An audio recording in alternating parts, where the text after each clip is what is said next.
Today we are looking at the Glacier 48C, designed by Guido de Groot Design, a unique-looking 48-foot yacht with a sleek exterior and a stylish but thoughtful interior.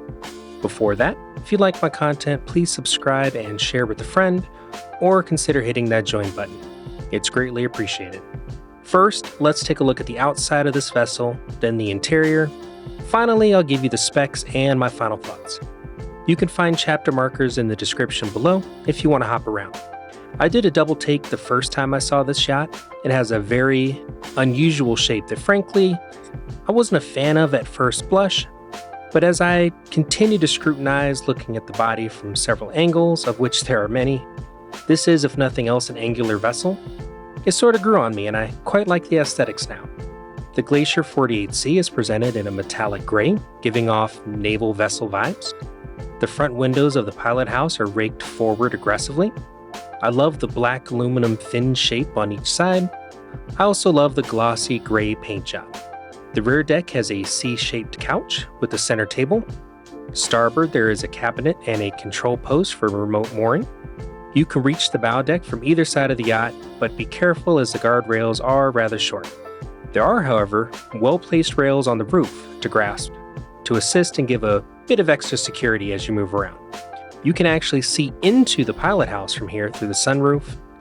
I don't know about you, but I'd have to try entering from up here at least once. The front deck itself has a wide sunbathing area.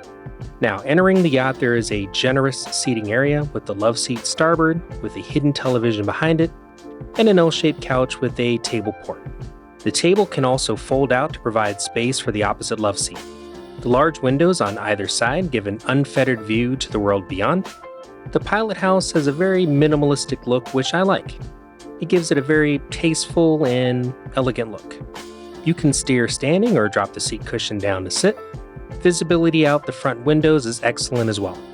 Overall, I think the Glacier 48C does a good job with the limited space available to make it workable, livable, and feel bigger than it is. Heading downstairs, you are greeted by the galley, which is L-shaped but maximizes the available space with plenty of storage above and below. There is a circular sink in the corner. The induction cooktop is hidden beneath the countertop, affording more room when not in use. There's also a small dishwasher beneath. A pull-out fridge and freezer is on the other side, making this a capable, if somewhat small, galley. Past the galley forward is the bow cabin, which is decent size with a large bed, plenty of storage around featuring chests and cabinets. There is a small guest cabin next to the galley. An adult could probably make do in a pinch, but really, it looks more sized for children. The shared head is across from the galley and is decent size with a compact toilet, well-sized shower, as well as a ladder to the deck above. Back on the rear deck on the port side is the entrance to the engine compartment. Although there isn't standing room, it is quite a large compartment for a vessel of this size, even if you have to crawl here and there. Inside, we have a Whisper Power 16 kilowatt generator.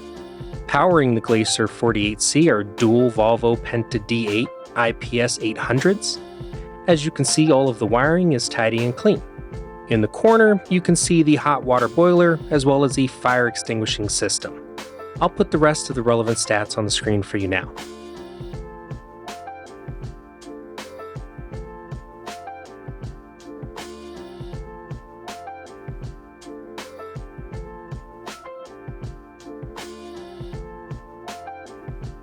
I have to say, I really enjoyed looking at this 48-footer.